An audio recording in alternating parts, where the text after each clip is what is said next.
I'm quitting next week. You're going to pay our debts while I get reorganized.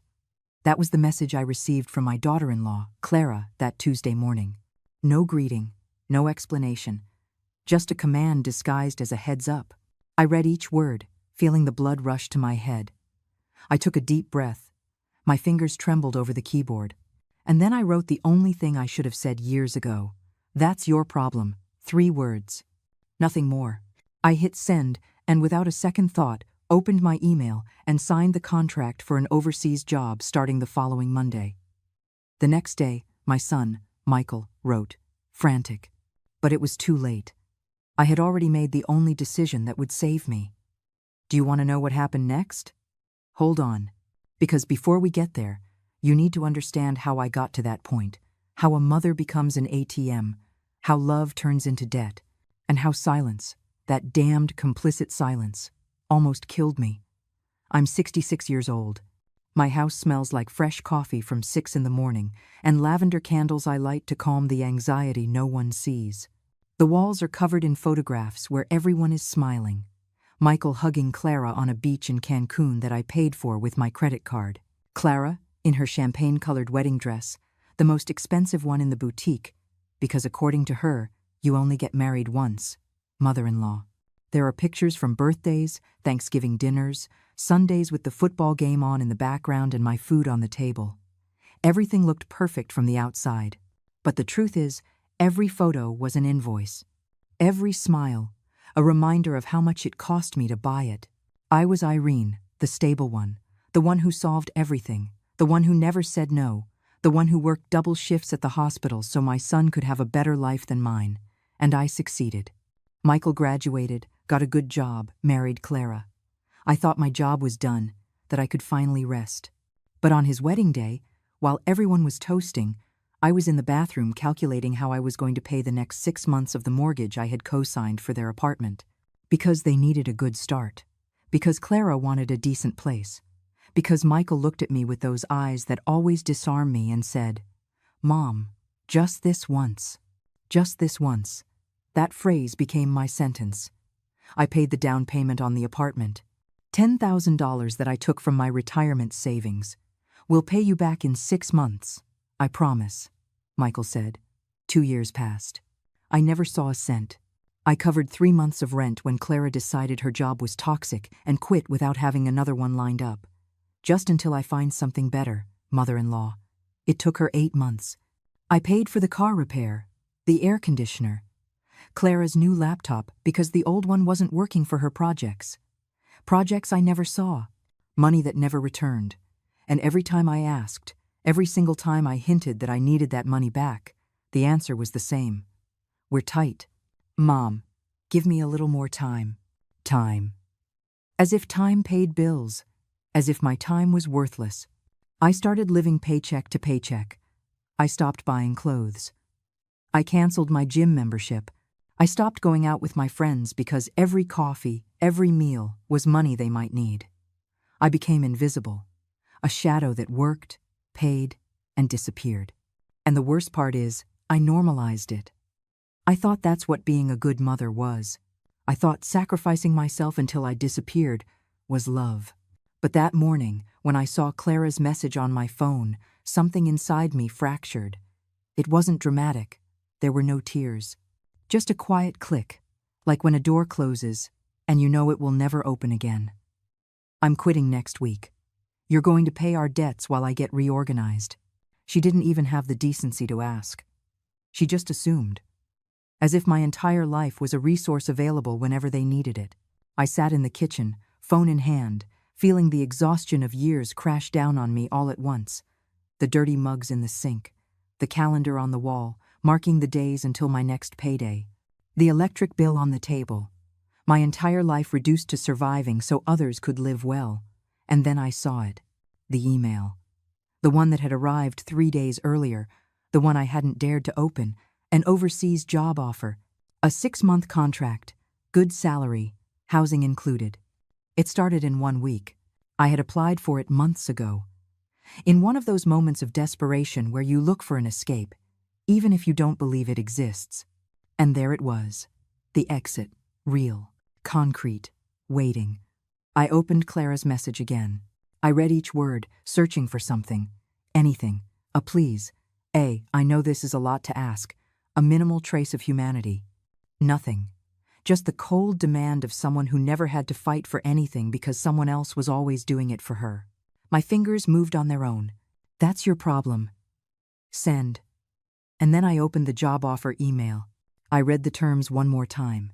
I digitally signed. I accepted. I confirmed. In less than 5 minutes, my entire life changed direction.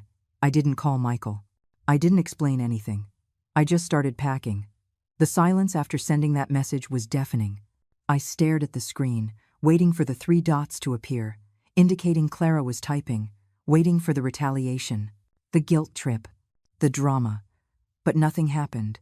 She didn't even read it immediately, and that told me everything I needed to know. To her, I wasn't a person.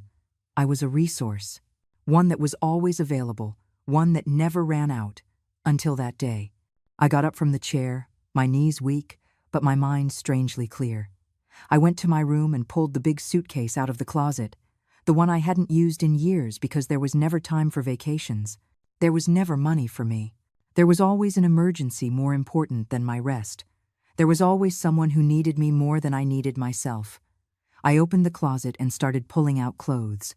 Not many, just the essentials. Because for the first time in decades, I was choosing what was essential for me, not for someone else. Every piece of clothing I folded was a quiet act of rebellion. Every item I chose to take was a declaration. This is mine. My life is mine. My future is mine. I put my documents in a folder. Passport, birth certificate, property deeds, credit cards. Everything that made me legally exist. Everything that proved I was someone before I became the family bank. It was 11 in the morning when my phone started ringing. Michael. I didn't answer. He called again, and again, and again. 6 missed calls in 20 minutes. Then came the texts. Mom, call me. Mom, it's urgent. Mom, what did you say to Clara? And finally, Mom, we need to talk. Now, we need. That word made me laugh. A dry, bitter laugh that surprised me. Because it wasn't we need to talk, as in we need to solve this together. It was we need you to fix this. It was we need your money. It was we need you to go back to your usual place, quiet and obedient. I left the phone on the bed and kept packing. I packed my medications, my toothbrush, the photo of my parents that was always on my dresser, the one where they were still young and smiling with hope. I wondered what they would think of all this. If they'd be proud I was finally defending myself or disappointed I was abandoning my son. But then I remembered something my mother told me once, weeks before she died. Irene, don't let them love you only when they need something. That's not love. That's convenience. She was right.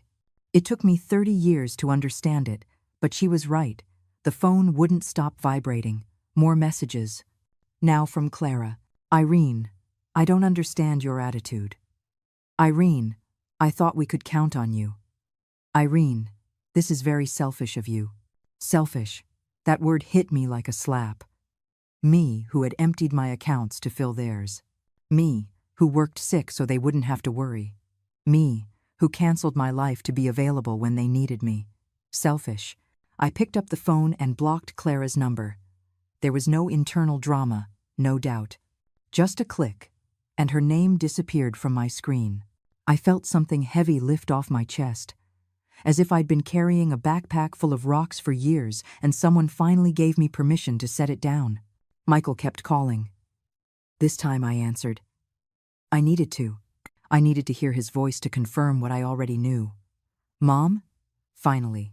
What the hell is going on? Clara is hysterical. She says you replied something awful to her and now you're not answering. What did you say to her? His voice wasn't worried about me. It sounded annoyed, frustrated, as if I had committed an unpardonable crime. I took a deep breath. I told her the truth, Michael, that her problems are her problems, not mine. Silence. A silence so long I thought the call had dropped. But then he spoke, his tone one of total disbelief. Are you kidding me? Mom, she's going through a tough time. Her job is stressing her out. She needs a break. I thought you'd understand. I understand perfectly, son. I understand she's been needing breaks for 3 years that I pay for.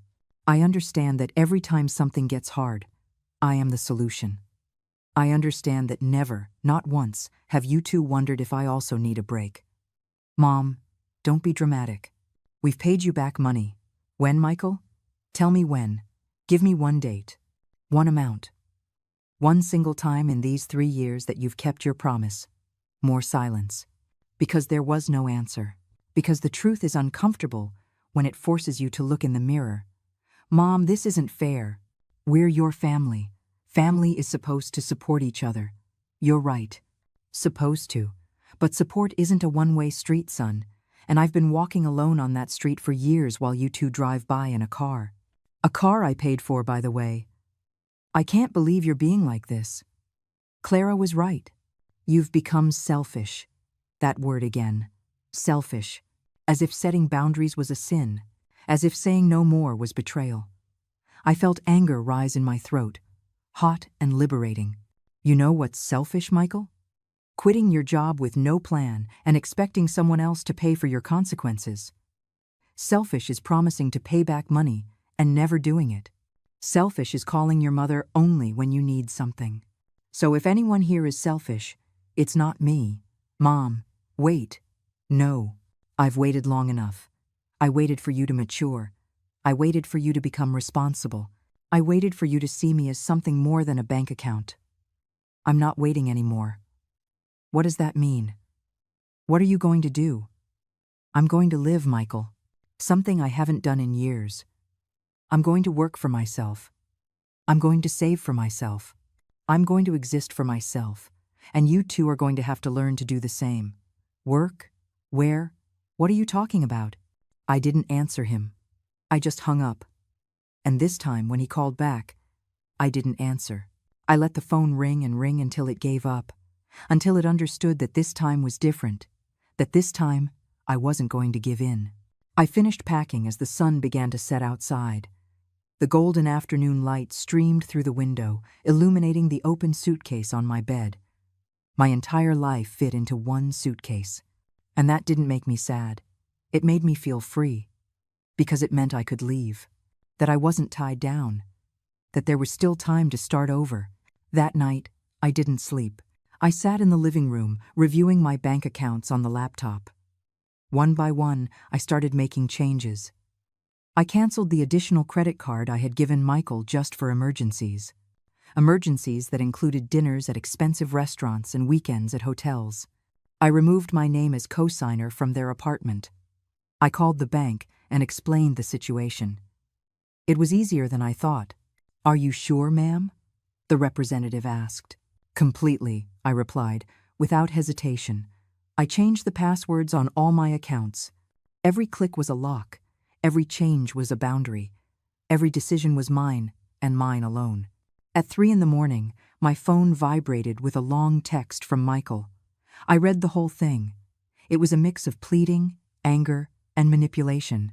"Mom, the accounts are in my name, but you're the co-signer. If you don't pay, they'll sue me. Is that what you want? To see your son in legal trouble? Clara is crying. She can't believe you'd do this to us. We thought we could always count on you. We were a family." Were. Past tense. As if my refusal had broken something sacred. But the truth is, the sacred thing broke long before, every time they saw me as a solution and not as a person. I didn't reply. I just opened my suitcase one more time and packed the last thing I was missing. My dignity. The dignity I had lost somewhere between the first loan and the 100th broken promise. I found it there, in that pre-dawn silence, in that decision not to answer. I found it in the simple act of choosing myself. On Monday, my new life would begin, and for the first time in years. I wasn't afraid. I was at peace. Friday dawned differently, not because the sun was shining brighter or because something magical had changed in the world. It was different because I was different. I woke up without that knot in my stomach that had been my companion every morning for years. Without that anxiety that made me check my phone before even opening my eyes, waiting for the next plea for help, the next manufactured emergency, The next bill I would have to pay. I made myself coffee. Good coffee, the kind I'd stopped buying because it was too expensive and the money could be used for something more important. I sat on the patio and drank it slowly, feeling the steam warm my face as the morning sun painted the sky orange and pink, colors I had stopped noticing, beauty I had forgotten existed. Because when you live in survival mode, when every day is just about enduring until the next, you stop seeing, you stop feeling, you stop existing. But that morning, I existed, and it hurt. It hurt as much as it felt good. My phone had exploded during the night. 43 messages. 17 missed calls. All from Michael. Some from Clara from unknown numbers, since I had blocked hers. There was even one from Elena, my sister-in-law, Clara's sister. Irene, I don't know what happened between you, but Clara is a wreck. She says you turned your back on her when she needed you most. I thought you were better than that. Thought I was better than that. Better meant continuing to be a doormat. Better meant disappearing so others could shine. Better meant dying a little each day so they could live comfortably. If that was being better, then I preferred to be worse. I didn't answer any messages. I read them all one by one, like someone reading a book they already know the ending to. Pleas. Accusations. Emotional blackmail wrapped in pretty words. Mom, we need you. Mom, don't be cruel. Mom, think about us. Always us, never me. Never. How are you? Or what do you need? Or when was the last time someone asked if you were okay? Never. At 10 in the morning, the doorbell rang. I wasn't expecting anyone. I looked out the window and my stomach tightened. Michael's car was parked outside. He and Clara were getting out, her eyes puffy, him with that expression I knew too well, determination mixed with frustration. They were coming to talk. They were coming to convince me. They were coming to get their source of income back. I didn't open the door. Michael knocked. Once. Twice. 3 times. Mom, I know you're in there. Your car is in the driveway. Please. Open up. We need to talk. That word again. Need. As if their needs were commands I had to obey. I stayed in the living room, still, feeling my heart beat in my ears. It wasn't fear. It was something deeper. It was the battle between the woman I had been for 66 years and the woman I was trying to become. Mom, open the damn door. Michael's voice sounded desperate now, almost hysterical. And part of me, that old conditioned part, wanted to open it, wanted to fix everything, wanted to make his suffering stop. But another part, a new fierce part, whispered, if you open that door, you'll never get out. If you give in now, you'll give in forever. I heard Clara sobbing on the other side. Irene, please. I know you're angry, but this is too much. Are you really going to destroy this family over pride? Think about Michael. Think about everything you've built together. Don't throw that away. Pride. As if defending my own life was vanity. As if refusing to continue being used was a whim. And that phrase, everything you've built together. Together? I built. I paid. I sustained. They just lived in the house my hands built. Mom, if you don't open up in 5 minutes, I'm going to think something happened to you, and I'm calling the police. Michael's threat was hollow, and we both knew it. But it served a purpose. It made me angry. It made me understand that even in this moment, even when I was setting a boundary for the first time in my life, he was still trying to control me, to force me, to break me. I walked to the door. I didn't open it. I just spoke, loud enough for them to hear. Michael, Clara, I hear you perfectly, but I'm not opening this door. Not because I'm angry, but because I've made my decision and nothing you say will change it. You need to leave. You need to solve your own problems. You need to grow up. Grow up? I'm 34 years old, Mom. I'm not a child.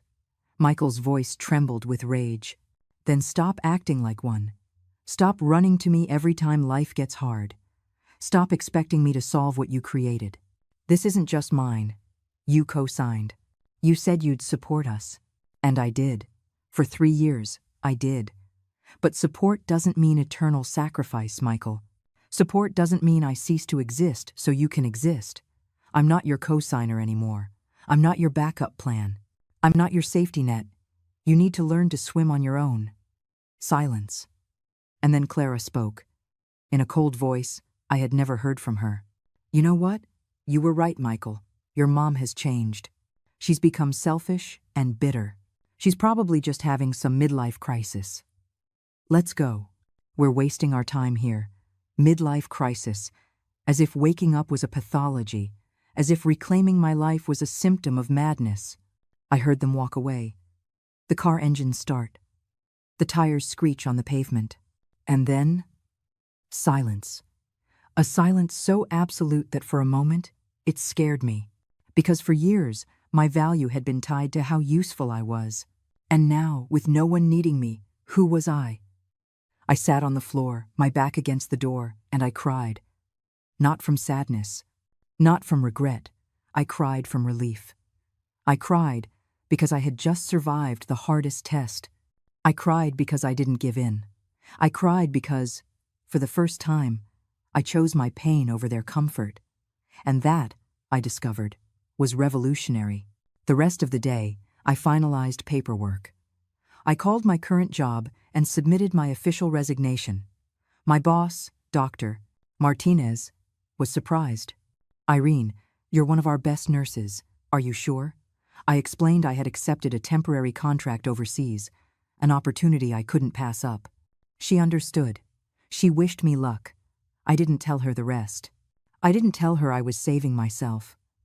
That I was running away so I could live. Some battles are too private to share. I went to the bank and closed the joint account I'd had with Michael since he was a teenager. For emergencies, I had told him when I opened it. Emergencies that had become his personal spending account. The teller had me sign several forms. Are you sure? Once it's closed, you can't get it back. Completely sure, I replied. And as I signed, I felt like every letter of my name was an act of reclamation. I was reclaiming my money, my effort, my future. I stopped by the notary and signed the documents removing me as co-signer from their apartment. The notary looked at me with something resembling pity. Family problems? He asked with false empathy. Family solutions? I corrected. He didn't understand.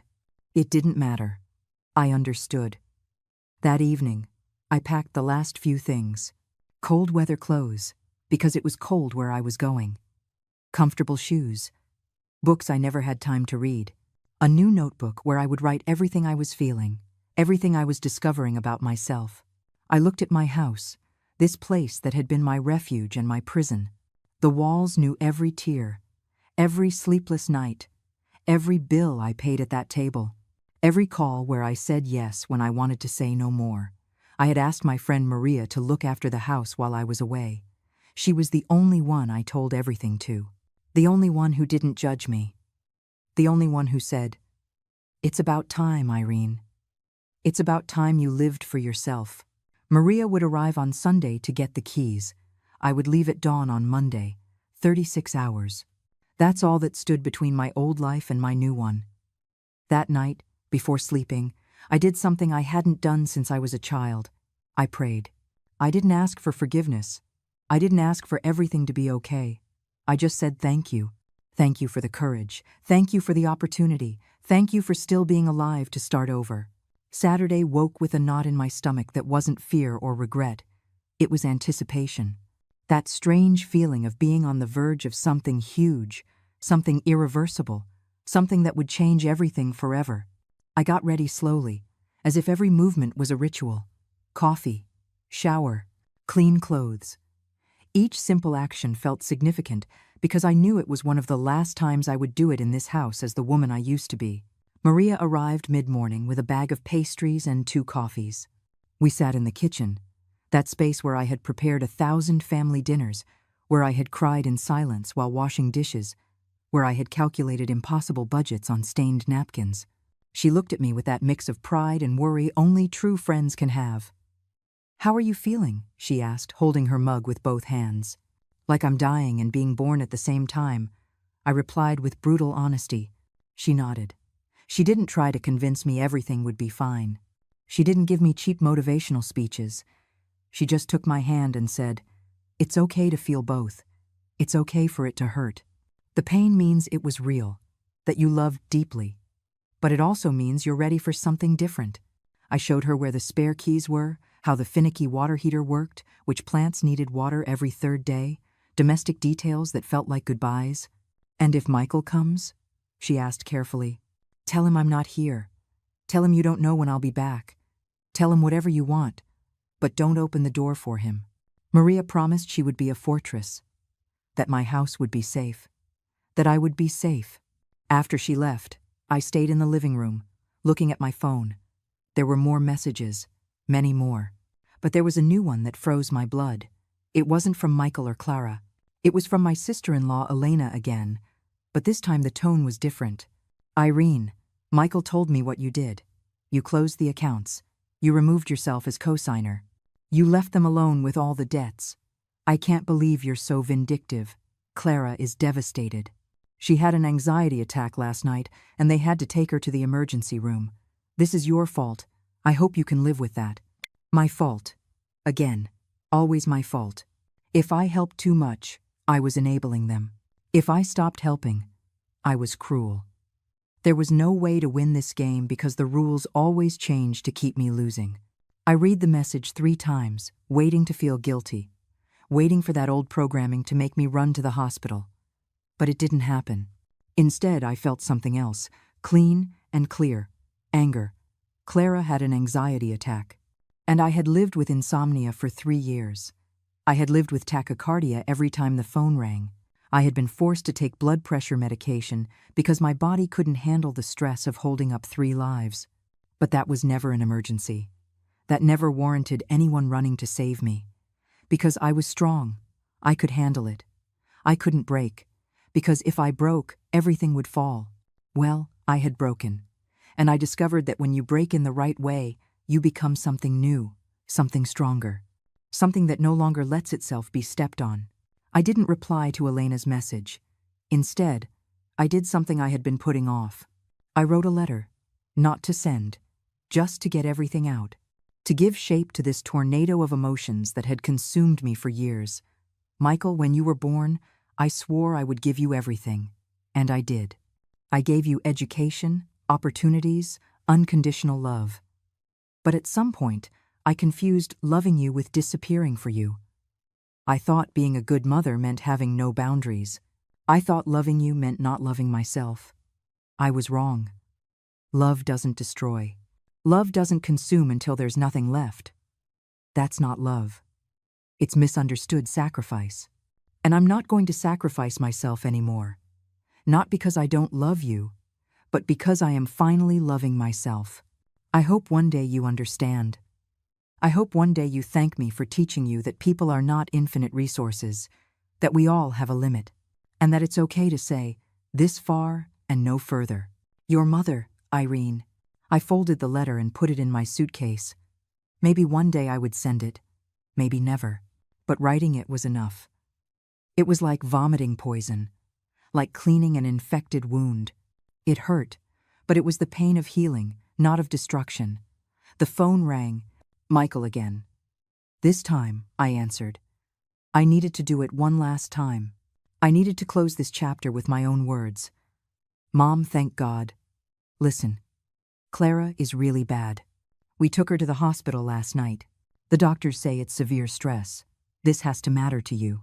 You can't just keep ignoring us like we're nothing." His voice sounded tired. Real. For the first time, it sounded like he was genuinely suffering. And part of me, that maternal part that never completely dies, wanted to give in, wanted to say, "I'm on my way." But then I remembered something. I was in the hospital too. 2 years ago, with a hypertensive crisis so severe they thought it was a heart attack. Michael was on vacation with Clara at the beach. He didn't come. He called me from there, music and laughter in the background, and said, "Mom, what a scare.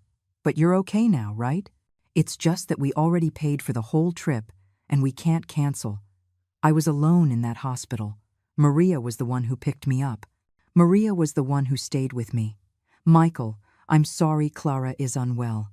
I truly am. But it's not my responsibility. Of course it's your responsibility. This all started because you told her no. If you had just been reasonable, none of this would have happened. Reasonable. That keyword. Reasonable meant saying yes. Always. Do you know when I stopped being reasonable to you, son? When I started being reasonable with myself. When I decided that my life also mattered. When I understood that holding you both up couldn't mean letting myself go. This is ridiculous. You're my mother. A mother is supposed to always be there. You're right.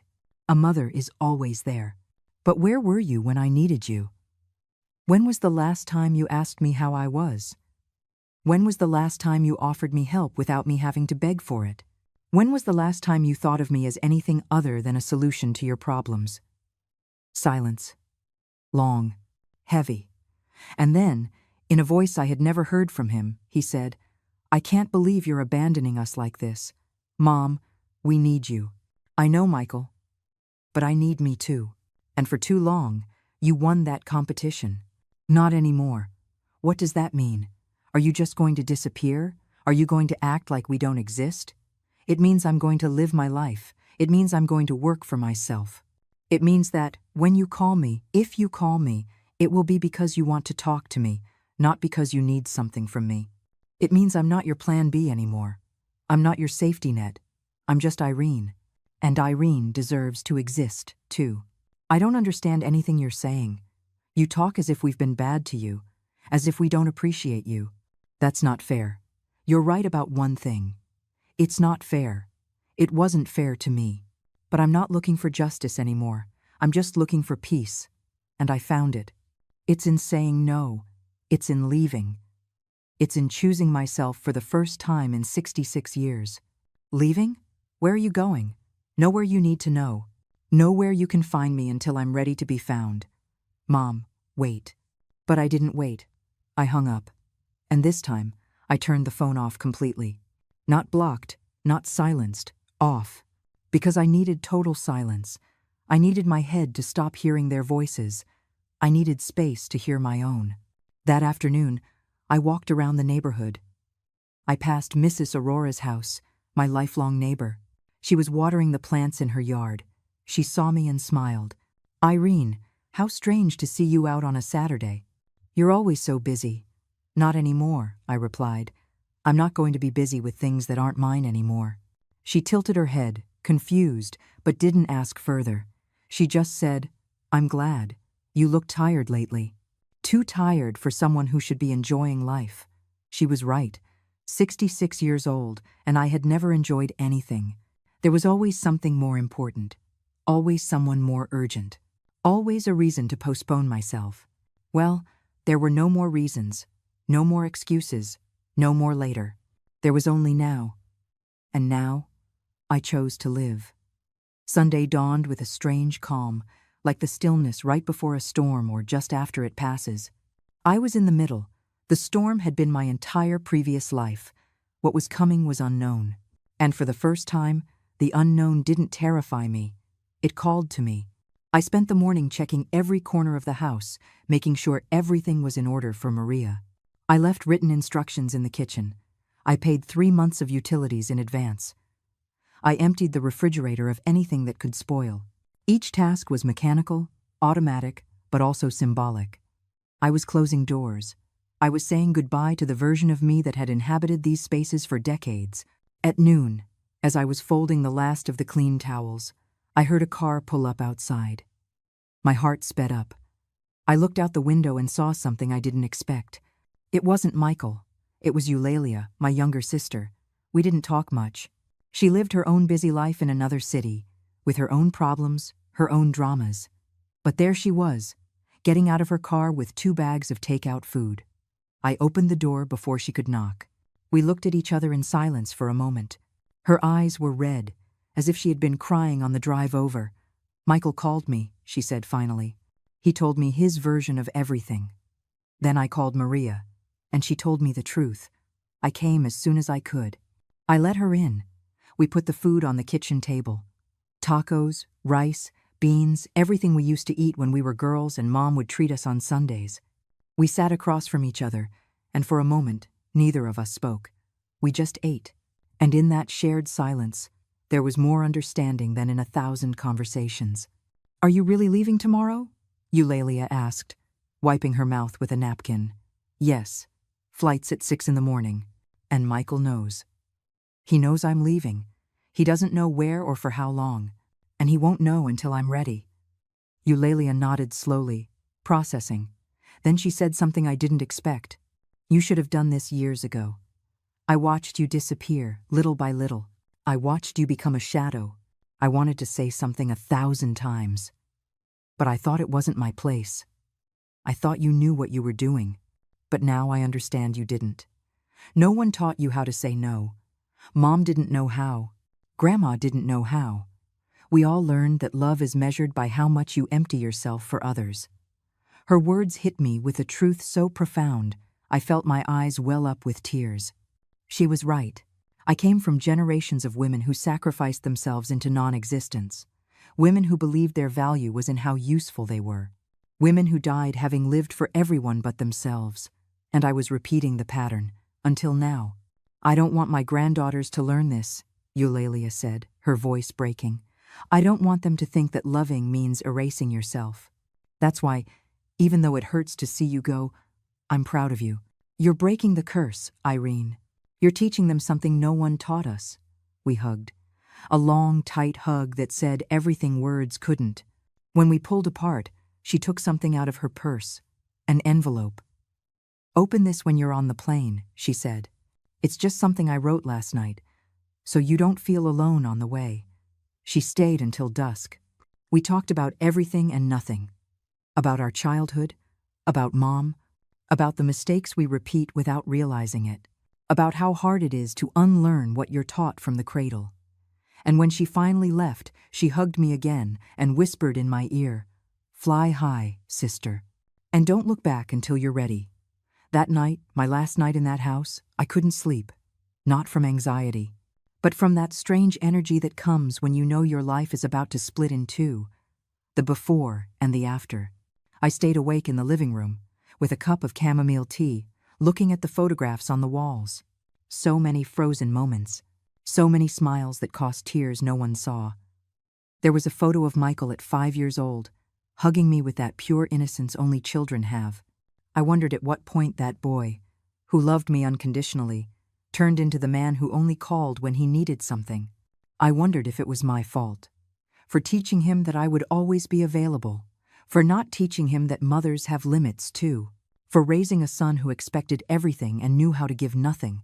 But then I remembered something my therapist told me. The one I saw for 6 months years ago when I thought I was going crazy. Irene, you cannot take responsibility for how other adults choose to behave. You did the best you could with what you knew. They now have to do the best they can with what they know. And if what they know isn't enough, that's their responsibility to learn, not yours to teach. I had been angry when she said it. I thought she was being too harsh. But now, sitting in that dark living room, I understood. Michael was 34. Clara was 31. They weren't children. They were adults who had chosen to depend on me because it was easier than growing up. And I had chosen to allow it because I thought that's what made me a good mother. But good mothers also teach their children to fly. And I had never let them fall long enough to learn how to use their wings. At 3 in the morning, my phone vibrated. I had turned it on to set the alarm for 4:30. It was a message from an unknown number. Irene, it's Clara. I know you blocked me, but I got another phone. I need you to talk to me. Please. I know we made mistakes. I know we pushed you too hard. But you can't just leave like this.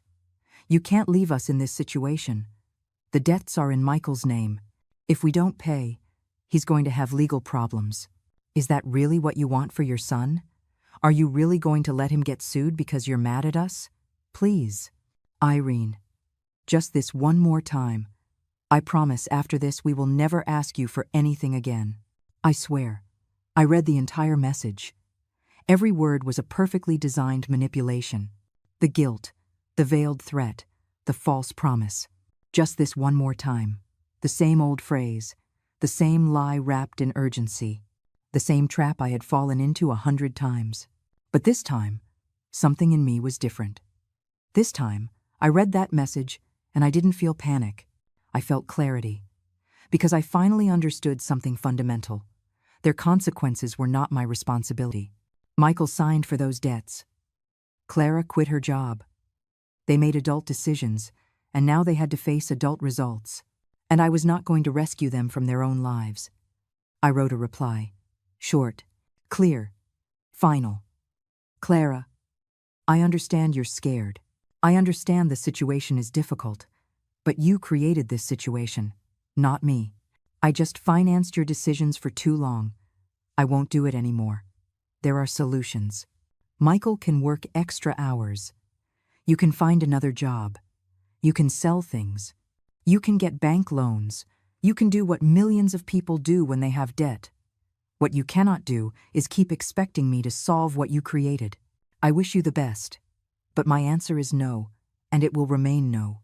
Irene. I hit send. I blocked the number. I turned off the phone. And for the first time in 3 days, I felt something like complete peace.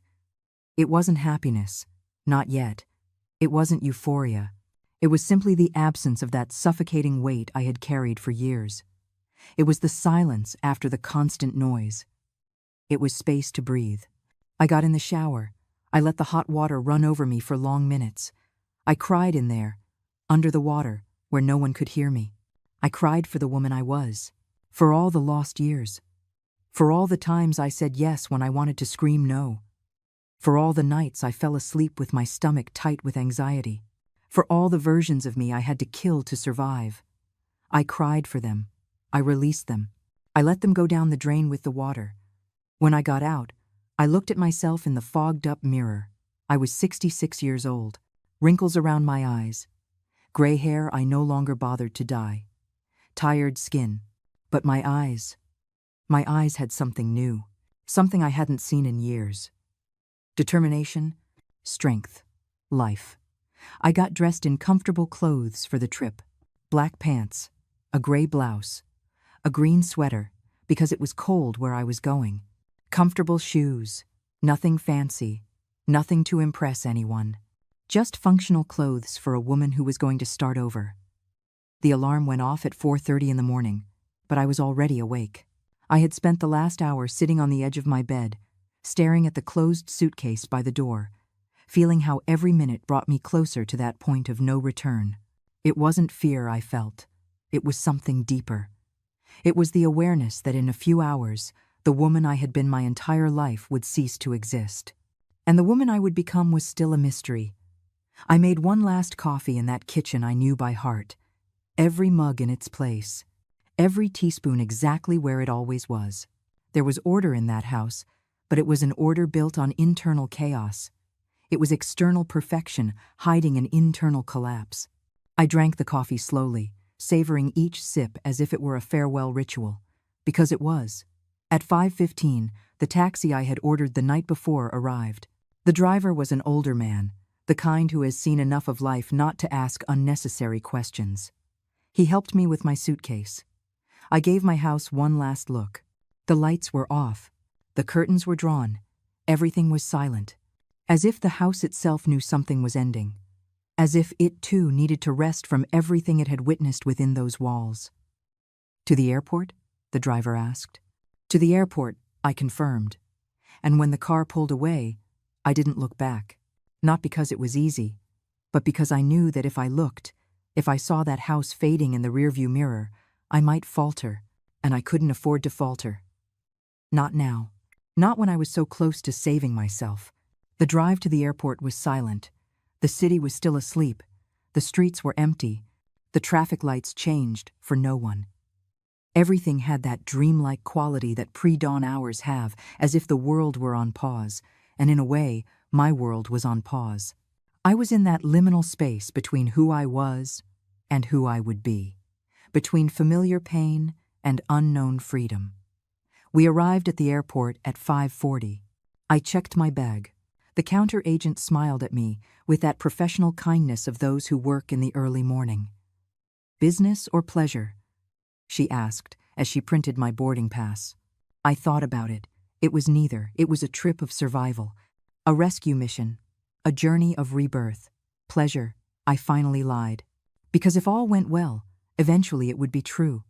I went through security. I took off my shoes, my sweater, took out my laptop. The whole absurd theater of airport security. But when I finally passed through and put everything back on, I felt something change. Because on the other side of that checkpoint, I was no longer the same old Irene. I was a woman in transit, a woman with no fixed address, a free woman. I sat in the waiting area, in front of the boarding gate. There were 40 minutes until the flight. I took out my phone and turned it on one last time before I left. I had 27 new messages, all from the night, Michael, Clara from different numbers, Elena. There was even one from Clara's mother, a woman who had never said more than polite greetings to me at family gatherings. Irene, I don't know what's going on, but my daughter is suffering a great deal. I hope you will reconsider and remember that family is the most important thing. Family is the most important thing. That phrase they use as a weapon. That phrase that means, you don't matter, only we matter. That phrase that forces you to disappear so others can exist. I deleted the messages without reading them completely. They all said the same thing in different words. They all wanted the same thing. For me to return to my cage. To become useful again. To stop being human and go back to being a resource. Then I remembered the envelope Eulalia had given me. I took it out of my bag and opened it carefully. Inside was a handwritten letter in her irregular but beautiful script. I began to read. Irene, my sister. As I write this, it's past midnight and I can't sleep thinking about you, about everything you carried alone, about everything you sacrificed, believing it was love. I want you to know something I never told you. I admire you. I always have. But I also pitied you, because I watched you fade. I watched your laugh become less frequent. I watched your eyes lose that sparkle they had when we were girls and dreamed of everything we would become. You became what everyone needed, and you stopped being what you wanted. And I didn't know how to help you because I was fighting my own battles. But now that you're leaving, now that you're finally choosing yourself, I want you to know that you're not alone. That even if you're miles away, my heart is with you. Fly, Irene. Fly as far as you need to. And if you ever doubt, if guilt ever whispers for you to come back, remember this. The best mother isn't the one who sacrifices herself to death. It's the one who teaches her children that we all deserve to live. With eternal love, your sister, Eulalia. The tears fell onto the paper before I could stop them. They weren't tears of sadness. They were of relief, of gratitude, of feeling seen for the first time in so long. I folded the letter carefully and put it in my wallet next to my passport. Those two things would be my talisman, my reminder of who I was and where I was going. The loudspeaker announced the pre-boarding for my flight. I stood up, my legs trembling, not from fear, but from that adrenaline that comes when you're about to jump into the void and you don't know if there's a safety net. But you jump anyway, because staying is a slow death. I got in line, passengers with carry-on bags, executives in perfect suits, families with half-asleep children, all with their own stories, all with their own reasons for being there at 6 a.m. And I was one of them. Just another woman catching a plane. No one knew that for me, this flight was an act of personal revolution. No one knew that every step toward that plane was a step away from a life that had nearly killed me. I handed over my boarding pass. The flight attendant smiled at me. "Welcome aboard, ma'am." I walked down the aisle looking for my seat. It was a window seat. I always asked for a window. I liked watching the world get smaller as the plane took off. I liked the perspective that altitude gave. How huge problems turned into insignificant dots when you saw them from above. I sat down and fastened my seatbelt. The plane filled up slowly. A young woman, maybe 30, sat next to me, with headphones and a laptop. She didn't look at me. We didn't speak. And I was grateful for that anonymity. Grateful to be invisible for the right reasons this time. When they closed the cabin doors, I felt something release in my chest, like a chain that had been tight for years and finally broke. I looked out the window. The sun was beginning to rise, tinting the sky with pinks and oranges. A new dawn, literally and metaphorically. The plane began to move, slowly at first, then faster. The airport lights blurred past. And then, that magical moment, the nose of the plane lifted. The wheels left the ground, and we were flying. I was flying, moving away, rising, breaking free. I looked down and saw the city shrinking. Somewhere in that maze of streets and buildings were Michael and Clara, probably still sleeping, probably not yet knowing that I was already gone, that I was already in the air, that I was already unreachable. I felt something strange in that moment. It wasn't satisfaction. It wasn't revenge. It was simply peace. The peace of knowing that I had finally chosen my life over their comfort. The plane climbed through a layer of clouds, and everything turned white for a moment. Pure white, clean, like a blank slate, like a new page. And when we came out on the other side, the sun was shining with an intensity that hurt the eyes but also healed something deep inside. Because that sun wasn't asking me for anything. It wasn't demanding anything from me. It was just there, shining, existing, needing no justification. I took out my phone and put it in airplane mode. That expression took on a new meaning. Airplane mode. A mode of being disconnected. A mode of being unreachable. A mode of simply being, without having to answer to anyone. I left it like that. And then, in a symbolic act that surprised me, I opened my settings and changed my emergency contact. I removed Michael's number. I put in Eulalia's. That small digital change represented something enormous. I no longer trusted my son to save me if something went wrong. He was no longer my safety net, because he never was. I was always his. The flight lasted 6 hours. 6 hours of being suspended between two worlds. Between the woman I left on the ground and the woman who would land on the other side. I didn't sleep. I couldn't. I kept my eyes open, staring out the window at that infinite ocean of white clouds that looked like cotton stretched to the horizon. I wondered how many people had fled like this. How many mothers? How many wives? How many daughters had taken a plane to escape lives that were too small for them? How many had felt this strange mix of guilt and freedom that was eating at my chest? The flight attendant passed by offering drinks. I asked for water. Nothing else. My stomach was in knots. Not from nerves, but because my whole body was still in survival mode, as if it couldn't believe I had really done it, that I had really left, that I had really chosen. Midway through the flight, the woman next to me took off her headphones and looked at me. "First time flying to this destination?" she asked with casual kindness. "Yes," I replied. "First time." She smiled. "You're going to love it. It's a perfect place to start over." She looked at me for a second longer than necessary, as if she could see right through me, as if she knew I wasn't on vacation. "Is it that obvious?" I asked with a sad smile. She laughed softly. "Let's just say I recognize the look. I ran away once, too, 5 years ago. Best decision of my life." She said nothing more. She put her headphones back on. But those words stayed with me for the rest of the flight. Best decision of my life. I hoped it would be for me, too. We landed at 1 in the afternoon, local time. When the wheels touched the ground, I felt my heart race. It was real. I was here, in another country, alone, thousands of miles from everything I knew. The idea terrified and thrilled me in equal parts. I got off the plane, following the river of passengers toward immigration. Everything was in English. The signs, the announcements, the voices over the loudspeaker. It was like being on another planet. And, in a way, I was. I passed immigration. The officer asked the purpose of my visit. "Work," I replied, showing my contract. He stamped my passport without further questions. I collected my suitcase. I walked through the automatic doors into the arrivals hall, and there, amid a sea of people with signs and hugs and welcomes, I felt completely alone. But it was a different kind of loneliness. It wasn't the loneliness of being surrounded by people who use you. It was the loneliness of being alone with myself. And I discovered that didn't scare me as much as I thought it would. There was a woman with a sign that said my name. Irene Castillo. She was from the company, the coordinator for the International Nurses Program. Her name was Margaret. She was about 50, with a genuine smile that reached her eyes.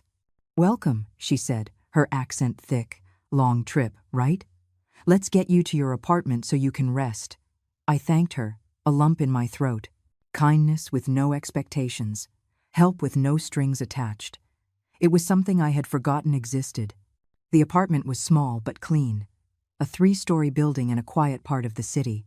A studio with an integrated kitchen, a full bath, a single bed, and a large window that overlooked a park. Margaret explained everything.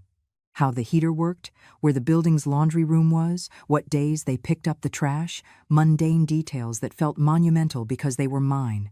This space was mine. No one else had the keys. No one else would enter without permission. No one would look for me here to ask for money. When Margaret left, I locked the door and just stood in the middle of that empty space. The silence was absolute. No TV on, no phone ringing, no voice demanding attention. Just silence. And in that silence, I finally allowed myself to feel everything I had been holding back for days. I sat on the floor, my back against the wall, and I wept. I cried hard. I ugly cried. I cried out all those years of accumulated exhaustion, all those sleepless nights, all those moments where I wanted to scream but smiled instead. I cried them all out, without control, without shame, because there was no one there to judge me. I don't know how long I was like that. When the tears finally ran out, I felt strangely light, as if I had vomited something toxic that I'd been carrying inside for decades. I got up, washed my face in the bathroom, and started to unpack. Clothes in the small closet, toiletries in the medicine cabinet, documents in the nightstand drawer. Each object finding its place in this new life. It was 4 p.m. when I finally turned on my phone. I had left it off since I boarded the plane. When the screen lit up, notifications began to flood in like an avalanche. 53 messages, 22 missed calls, 3 voicemails, all from the last 6 hours, all from Michael and Clara, all desperation. I read a few. Mom, where are you? You're not answering. Mom, I'm worried. Call me. Irene, Michael says you're not at your house. Where did you go? Mom, I went to your house. Maria told me you left, but she wouldn't tell me where. What is going on? Mom, this is ridiculous. Answer the phone. Irene, this isn't funny anymore. We need to talk now. And finally, the most recent one, from 20 minutes ago. Fine. I got the message. If you want to disappear and act like we don't exist, go ahead. But just so you know, when you want to come back, there might be nothing to come back to. This is your decision. You chose this. I read that last message 3 times. And instead of feeling panic or guilt, I felt something unexpected. Relief. Because that threat, that there might be nothing to come back to, was exactly what I needed to hear. It was the confirmation that I hadn't made a mistake. It was the final proof that to them, I was only valuable as a resource. And when the resource refuses, the resource is disposable. I wrote a reply. The last one I would write for a long time. Michael, I'm fine. I'm safe. I am exactly where I need to be. I'm not going to tell you where, because I need space. I need time. I need to live without feeling like I owe someone an explanation for every breath I take. It's not your fault things got to this point. It's the result of years of imbalance that we both allowed. Me, for not setting boundaries. You, for not respecting the few I set. But that's over. I love you. I will always love you. But that love can't cost me my life anymore. We'll talk when I'm ready. Not before. Take care. Your mom. I hit send. And then I did something radical. I deleted the messaging app. I deleted my email. I left only the call function. But I put the phone on permanent silent. I connected to the apartment's Wi-Fi and opened a new email account. One that only Eulalia and Maria would know. One where I could exist without being found. I went for a walk around the neighborhood. I needed air. I needed to see this place that would be my temporary home. The streets were clean and orderly. Trees everywhere. People walking dogs. Kids on bikes. Everything had that slow pace of small cities where people don't live in a rush. I went into a grocery store. I bought the basics. Coffee, bread, eggs, milk, fruit. Simple things to last the week. I paid with my own card. Money I had earned. That I didn't owe to anyone. That I didn't have to justify. On the way back to the apartment, I ran into an older woman watering the plants in the front garden. She waved at me. "New neighbor," she exclaimed with a thick accent. "Welcome to the building. I'm Francisca. I live on the second floor. If you need anything, just knock." I thanked her. I introduced myself. We exchanged smiles. And I kept walking. But that small gesture, that welcome with no expectations, reminded me that a world existed where people could be kind without wanting something in return. That night, I made something simple for dinner. Scrambled eggs and toast. I ate sitting on the small sofa, looking out the window. Outside, the park was lit with yellow lamps. Some people were strolling. Others were jogging. Others just sat on benches, staring into space. And I was one of them. A woman in an apartment. A woman eating scrambled eggs. A woman who, for the first time in years, didn't have to be watching her phone. My first day of work was Tuesday. I woke up at 5 in the morning with that mix of nerves and excitement I hadn't felt since I was young, and anything was possible. I got ready with care. Clean uniform, hair pulled back, comfortable shoes. I looked in the mirror and saw a different woman from the one I had left behind. The same tired eyes, the same wrinkles. But there was something different in my gaze. There was clarity, there was purpose, there was life. The hospital was a 20-minute bus ride away. I got on, following the directions Margaret had given me. Everything was new. The streets, the buildings, the language I heard around me. But instead of scaring me, that newness energized me. It was like being a tourist in my own life, like rediscovering what it felt like to be present in the moment, without the constant burden of the past. The hospital was modern and large. I was greeted by the head of nursing, a man named Michael, who spoke basic Spanish and treated me with that professional but genuine courtesy. He introduced me to the team. There were nurses of all ages and nationalities. One of them, Aurora, was Colombian and had been working there for 5 years. "You're going to like it here," she said as she showed me the area where we would work. "Here, they pay you what you're worth. They respect you. And when your shift ends, it ends. No one calls you afterward. No one expects you to live for the job. It's different. Different." That word became my mantra. Everything was different. And for the first time, different meant better. My shift was from 7 in the morning to 3 in the afternoon. 6 days a week, with Sundays off. The work was similar to what I did back home. General care, administering medication, monitoring patients. But the atmosphere was completely different. There was structure. There were clear rules. There was respect among colleagues. No one yelled. No one blamed you for mistakes that weren't yours. No one expected you to do 3 jobs for the salary of 1. That first week passed in a blur of learning and adaptation. I learned the hospital's protocols, the names of my colleagues, the bus routes, where to buy food, where the nearest laundromat was, logistical details that kept me busy and stopped me from thinking too much about what I had left behind. Because when I did think, when I allowed myself to remember, guilt tried to seep in like smoke through the cracks of my new peace. I hadn't written to Michael again. He hadn't insisted anymore after that last threatening message. The silence between us was absolute. And that silence, I discovered, wasn't empty. It was space. Space for each of us to process. Space for him to face his consequences. Space for me to learn to exist without carrying his weight. But the nights were hard.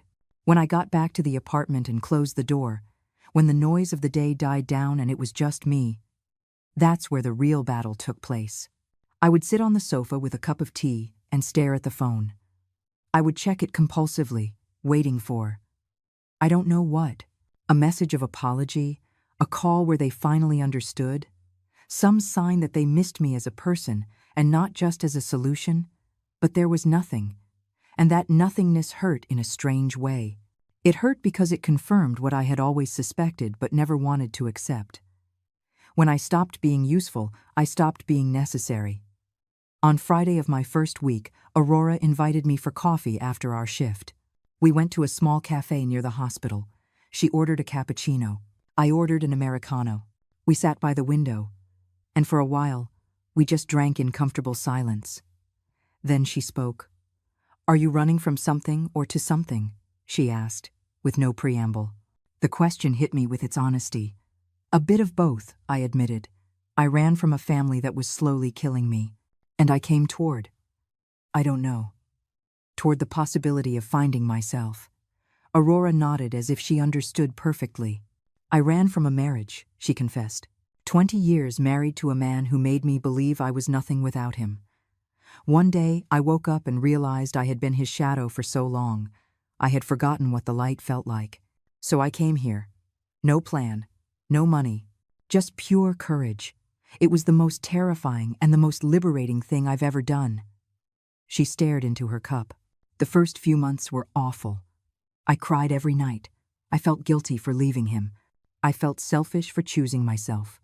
But over time, the crying became less frequent. And one day, I realized a whole week had passed without me crying. And then a month. And then I couldn't remember the last time. That's what happens. The pain doesn't disappear all at once. It just gets smaller and smaller until one day you realize it doesn't control your life anymore. Her words stayed with me. They gave me hope that what I was feeling was normal, that it was okay to still be broken, that healing wasn't instantaneous. That freedom had an emotional cost that had to be paid in installments of nightly tears and morning doubts. On Saturday, my first day off, I decided to explore the city. I took the bus downtown. I walked through streets full of shops and restaurants. I went into a bookstore and stayed there for hours. I touched books. I read back covers. I bought 3 that called to me. Books about women reinventing themselves. Books about starting over. Books that spoke directly to me. I ate lunch alone at a small restaurant. I ordered pasta with tomato sauce. I drank wine. I allowed myself to enjoy the food without rushing, without having to serve anyone else, without having to clean up afterward, just eating, just being. In the Central Park, there was an artisan market. I walked among the stalls, looking at necklaces, paintings, ceramics. A woman was selling handmade aromatic candles. I went closer. "This one is lavender," she said, pointing to a purple candle. "It's for peace, to calm the mind." I bought 3, one for my apartment, one for Eulalia, one for Maria. Small gifts that were also messages. Thank you for holding me up when I decided to hold myself up. I returned to the apartment as the sun began to set. I lit one of the candles. The smell of lavender filled the small space. I sat on the sofa with one of the books I had bought and began to read. It was about a 50-year-old woman who, after a divorce, decided to travel alone for the first time. Every page was a mirror. Every paragraph described exactly what I was feeling. That fear mixed with euphoria, that guilt intertwined with relief, that feeling of falling and flying at the same time. That night, for the first time since I arrived, I turned my phone on completely. I had a message from Eulalia. "Sister, I hope you're well. You haven't written much, but I understand you need space. I just want you to know that Michael came looking for me. He wanted me to tell him where you are." I didn't tell him anything. He got angry. He said ugly things to me. But I stood firm. "Your secret is safe with me. Fly peacefully. I love you." I read the message, feeling my eyes fill with tears. My sister, my ally, my only real connection to the world I left behind. I replied to her, "Eulalia, thank you. You don't know how much it means to me that you're covering for me. I'm okay. Better than I've been in years. The work is good. The place is quiet. I am learning to be me again. It's weird. It's hard. But it's necessary. I love you. I'll send you something soon." I also had a message from Maria. "Friend, your house is fine. I'm watering the plants, collecting the mail." Michael came by 2 more times. The second time, he brought Clara. They knocked for 10 minutes. They yelled a bit. They left. I haven't heard from them since. I hope you're finding what you're looking for. I miss you, but I'm happy for you. I replied to both of them with gratitude. And then, on impulse, I opened a new note on my phone and started to write. Not for anyone else, just for me. A kind of journal. Day 10 away from home. Today, I felt almost happy. Almost because there are still moments where guilt bites me, where I think of Michael and wonder if he's okay, if he's learned anything, if he hates me. But then I remember why I left. I remember the sleepless nights, the bills I couldn't pay, the constant feeling of drowning, and then I know I did the right thing. I'm learning something important. You can love someone and still need to be far away from them. Love doesn't have to be sacrifice. Love doesn't have to hurt. Love doesn't have to cry. Love doesn't have to cry. Love doesn't have to cry. Love doesn't have to cry. Love doesn't have to cry. Love doesn't have to cry. Love doesn't have to cry. Love doesn't have to cry. Love doesn't have to cry. Love doesn't have to cry. Love doesn't have to cry. Love doesn't have to cry. Love doesn't have to cry. Love doesn't have to cry. Love doesn't have to cry. Love doesn't have to cry. Love doesn't have to cry. It wasn't. There were nights when I woke up with my heart pounding, thinking about Michael. There were mornings when the guilt was so heavy, I almost called to apologize. Almost. But I didn't. Because I learned something fundamental. Guilt doesn't always mean you did something wrong. Sometimes it just means you did something different. Work became my anchor. Every shift at the hospital was a reminder that I had value beyond what I could give to others. My patients thanked me. My colleagues respected me. My boss congratulated me on my performance. And every word of recognition was like medicine for a wound I didn't know I had. The wound of never being good enough, of never being seen. Aurora became something like a friend. We had lunch together. We'd have coffee after our shifts. She told me stories of her reinvention. I told her fragments of my escape. Not everything. There were still parts too raw to share. But enough to feel less alone. To remember that I wasn't the only woman who had to save herself from her own family. In the 6th week, something changed. I was walking back from the grocery store when I realized I had gone the entire day without thinking about Michael. The entire day without compulsively checking my phone. The entire day, just living. And that realization stopped me in the middle of the street. I stood there, bags in hand, feeling something settle inside me. It wasn't happiness, not yet, but it was peace. And peace, I discovered, was enough for now. I started doing things, just because I wanted to. I bought flowers for my apartment. Yellow flowers that I put on the table and that made me smile every time I saw them. I signed up for a yoga class on Sundays. I met people. I exchanged smiles and good mornings with strangers who slowly became acquaintances. I built a small life. A life that wasn't spectacular or dramatic. It was just mine. Completely mine. Michael wrote to me one more time. It was in the 8th week. A long message that arrived at 2 a.m. his time, which meant he was probably drunk or desperate, or both. Mom, I don't know if you'll read this. I don't know if you care. But I need to tell you. Clara left me. She says this is all my fault. That I should have set boundaries with her. That I used you. Maybe she was right. I don't know. I'm alone. The debts are still here. I had to sell the car. I'm looking for a second job. It's hard. Really hard. And the worst part is, I understand why you left. I understand that I failed you. That I saw you as an ATM and not as a person. I understand that I hurt you. I don't expect you to come back. I don't expect you to forgive me. I just wanted you to know that I finally get it. Too late, probably, but I get it. I read that message 5 times. I cried. Not from sadness. I cried because there was finally recognition, finally understanding.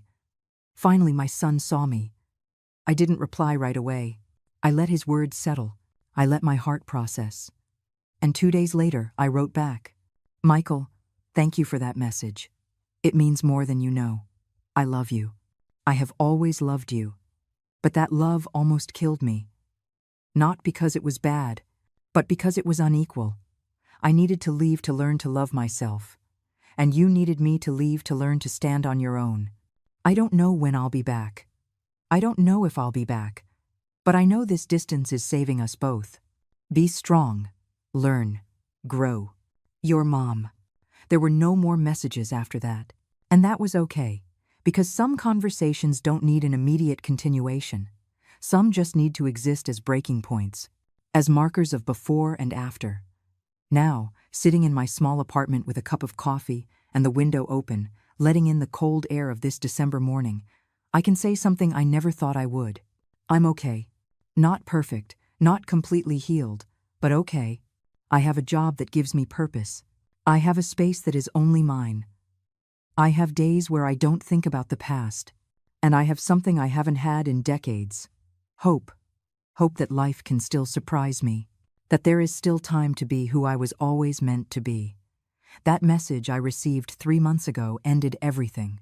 That I'm quitting next week, you're going to pay our debts while I get reorganized, was the final straw that broke a dam that had been cracking for years. My 3-word reply, "That's your problem," was the beginning of my liberation. And the contract I signed to work overseas was my ticket to a second chance. I don't know what will happen next. I don't know if Michael and I will rebuild something someday. I don't know if I'll return to my country or stay here. I have no certainties, but I have something better. I have choice. I have a voice. I have the ability to say no, and I discovered that simple ability to set a boundary without the world ending is the most powerful superpower that exists. To the women who read this, to those who hold entire families on their shoulders while drowning in silence, to those who believe loving means disappearing, I say this: it is not selfish to save yourself. It is not cruel to set boundaries. It is not betrayal to choose yourself. True love does not consume you until there is nothing left. True love allows you to exist. And if someone in your life only values you when you are useful, they don't love you, they use you. And it's okay to walk away from that. It's okay to fly. It's okay to start over. That message ended years of false peace. But it also started years of true peace. And I discovered that real peace is never loud. It doesn't come with applause or external validation. It comes in quiet mornings when you wake up and don't feel that weight on your chest. It comes in being able to take a deep breath without it hurting. It comes in looking in the mirror and recognizing the person you see. True peace is silent, and maybe that's why it took me so long to find it. Because I was looking for it in the noise, when it was always waiting in the silence.